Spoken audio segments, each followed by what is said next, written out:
What's up with it, everybody? It's your man Moyo B. And Nicole. We're back at it with some more reaction videos. Baby!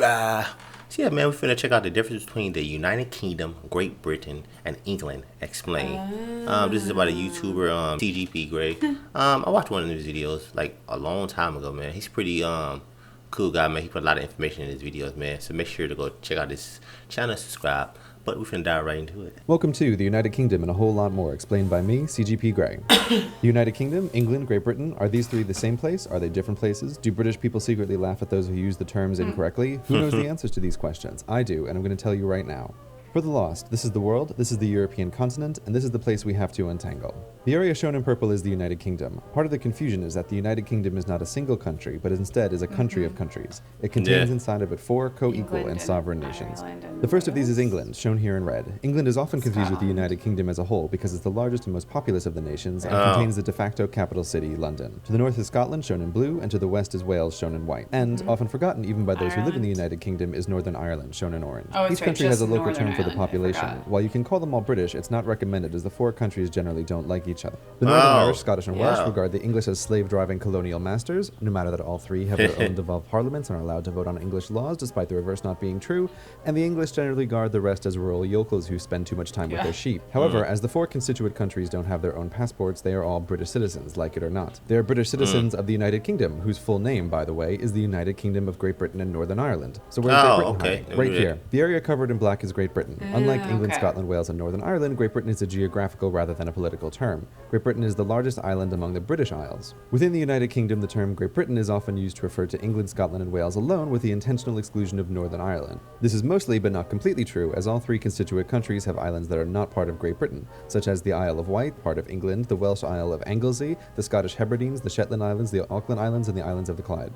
The second biggest island in the British Isles is Ireland. It's worth noting at this point that Ireland is not a country. Like Great Britain, is a geographical, not political term. The island of Ireland contains on it two countries, Northern Ireland, which we have already discussed, and the Republic of Ireland. When people say they are Irish, they are referring to the Republic of Ireland, which is a separate country from the United Kingdom. So they don't call them Irish. However, both the Republic of Ireland and the United Kingdom are members of the European Union, even though England in particular likes to pretend that it's an island in the mid-Atlantic rather than 50 kilometers off the coast of France. But that's a story for another time. To review, the two largest islands in the British Isles are Ireland and Great Britain. Ireland has on it two countries, the Republic of Ireland and Northern Ireland, while Great Britain mostly contains three, England, Scotland, and Wales. These last three, when combined with Northern Ireland, form the United Kingdom. There are still many unanswered questions, such as why when you travel to Canada is there British royalty on the money? To answer this, we need to talk about empire.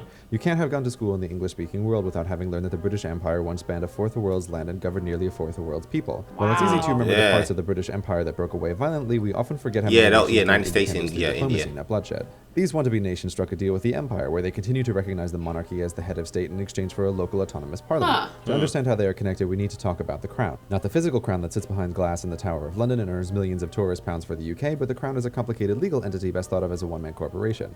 Who created this corporation? God did. According to British tradition, all power is vested in God, and the monarch is crowned in a Christian ceremony. God, however, not wanting to be bothered with micromanagement, conveniently delegates his power to an entity called the Crown. While this used to be the physical crown in the Tower of London, it evolved over time into a legal corporation sole, able to be controlled only by the ruling monarch. It's a useful reminder that the United Kingdom is still technically a theocracy, with the reigning monarch acting as both the head of state and the supreme governor of the official state religion, Anglicanism. Such are the oddities that arise when dealing with a 1,000-year-old monarchy. Back to Canada and the rest. The former colonies that gained their independence through diplomacy and continue to recognize the authority of the Crown are known as the Commonwealth realm. They are, in decreasing order of population, Canada, Australia, Papua New Guinea, New Zealand, Jamaica, the Solomon Islands, Belize, the Bahamas, Barbados, St. Lucia, St. Vincent and the Grenadines, Grenada, Antigua and Barbuda, St. Kitts and Nevis, and Tuvalu. All are independent nations, but still recognize the monarchy as the head of state, even though it has little real power within their borders. There are three further entities that belong to the Crown, and these are the Crown dependencies, the Isle of Man, Jersey, and Guernsey. Unlike the Commonwealth realm, they are not considered independent nations, but are granted local autonomy by the Crown and British citizenship by the United Kingdom, though the UK does reserve the right to overrule the laws of their local assemblies. Are we done now? Almost, but not quite. There are still a couple of loose threads, such as this place, the tiny city of Gibraltar on the southern coast of Spain, famous for its rock, its monkeys, and for causing diplomatic tension between the United Kingdom and Spain. But what about the Falkland Islands, which caused so much tension between the United Kingdom and Argentina that they went to war over them? These places belong in the last group of crown properties known as British Overseas Territories, but their former name, Crown Colonies, gives away their origin. They are the last vestiges of the British Empire. Unlike the Commonwealth realm, they have not become independent nations and continue to rely on the United Kingdom for military and sometimes economic assistance. Like the Crown dependencies, everyone born within their borders is a British citizen. The Crown colonies are, in decreasing order of population, Bermuda, the Cayman Islands, the Turks and Caicos Islands, Gibraltar, the British Virgin Islands, Equatorial and Dikelia, Anguilla, St. Helena, the Ascension Islands, Tristan da Cunha, Montserrat, the British Indian Ocean Territory, the South Georgia and South Sandwich Islands, the Falkland Islands, the British Antarctic Territory, and the Pitcairn Islands. For our final Venn diagram, the United There are Kingdom way is a more country islands than situated I on the even British realized Isles out and is there. part of the Crown, which is controlled by the monarchy. Also part of the Crown and the British Isles are the Crown dependencies. The independent nations of the former empire that still recognize the Crown are the Commonwealth realm, and the non-independent remnants of the former empire are the British overseas territories. Phew. Thank you very much for watching. That's not confusing at all. What? I said that's not confusing at all. No. I mean, it actually does explain it, but man, it's a lot. Like, it's still kind of confusing because it's so much. I mean, I get the Yeah. England, Great Britain. I already understood a lot of that. But It's crazy because I guess he said America and India is the only one that separated from in a bloody war. well, I don't know if it was the only one. He just said like the ones that are remembered. Oh, remember well You know what I known. mean? Let's Yeah. say So really I well mean, we known, may yeah. not be the only ones. I don't want to say that. Yeah, because I forgot because Canada still has the Queen as Yeah, I their totally only didn't currency. realize that they were still recognized the crown. Like they're still an independent nation Yeah, but Yeah, I don't understand why they don't just put their own currency. They own because like they image. recognize the crown. So that's what he was saying. He was explaining like that in Australia. Like they recognize the crown, so they still look at the crown as I don't know. Well, at that So time, still man, I kind mean, of- I guess Kind of follow the Yeah. queen, sort of. I guess the Great Britain was at the time they were trying to just colonize everything. You know, they were trying to keep control. They were Yep. trying their best to keep control of They America. pretty much did. They pretty much like India. just went out and conquered. I mean, that's Yeah. what they did. They just explored and conquered. Yeah, I And that mean, was kind of the thing back in that time. You know, that's what you did. well, it's like almost every like civilization. Rome, Mm-hmm. Persia, Egypt, all these empires try to like conquer, Yeah. and all these empires finally will lose their power over time. Because I don't see like 500 years from now, 600 years from now, Great Britain does still have all these many countries that still like I don't under know. their I mean, they've rule. already held a lot of those for probably centuries. Yeah, but so it may not what I'm change saying much. is like all countries, like Rome probably had had control Yeah. for so many hundreds of years too. I'm saying eventually Yeah. all these countries are going to break away eventually and have their own. Yeah. That's how I look at it. I don't know. That's me personally. I don't see Great Britain having control over like these countries like 500 years from now. I think everybody going because society's changing, generations change, generations yeah, I know. like They definitely do. no. I also find it interesting that England or Great Britain is really kind of a small Yeah, country, continent. yeah, it is. And the yeah. fact that they did hold so much dominion, they're kind of small and they had 40%, is what Yeah. he said. I'm like, that's like, what? How did they wield so much power? I don't know if I'm wondering if it was because they were able to figure out the sailing thing first, so Oh, they they started sailed going by first. sea and conquering around the world. What Versus you mean like, well, it was all these other countries that it was people who but sailed because they were an ancient island, I times. think they were quicker to go like sail and find Right. lands You versus want just research like on it. going like land next to you. Do you see what I'm saying? Yeah. Instead of going land next to you, they were like first to jump in the water, kind of thing. Not saying first, but like Yeah, I'm quick gonna to say it jump was to the people water who did it way before them. Right.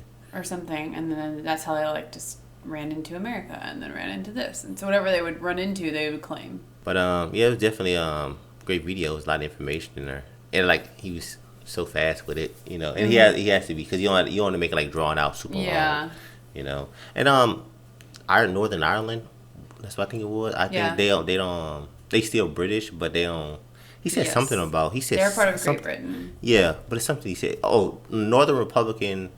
I mean, hold on, Republican, Northern Republican Irish or whatever, and the other Irish part, they don't. One of them don't consider each other Irish. One of them consider the other person Irish. I don't know. He said if someone says they're Irish, then they're from the Republic of Ireland. Yeah, okay. So they're not talking about the other part. Correct. You're not talking about Northern Ireland because Northern Ireland is technically part of Great Britain. Yeah. New England is the actual continent. Like Yeah, so yeah, you have yeah. Ireland and New England, and those are the islands. Yeah.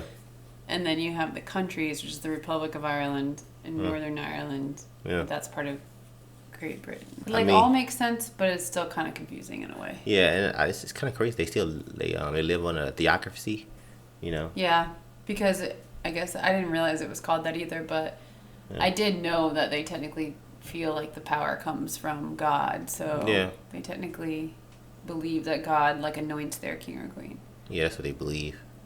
I mean, I believe in God and stuff like that, Yeah. but that's what they believe. I mean, We don't really know. At the same time, you think that God anoints them, but yet you keep passing it down the family. So it's like, God just going to keep anointing the same family? And yeah, we know in history, God did anoint kings and stuff, but he didn't necessarily do it down the family line. He would just choose the king. Yeah, I mean, like he did Saul, and then he took the crown from Saul and gave it to King David, Right. which they weren't even nowhere near related. Right, But it was for a certain reason why he did to get Saul.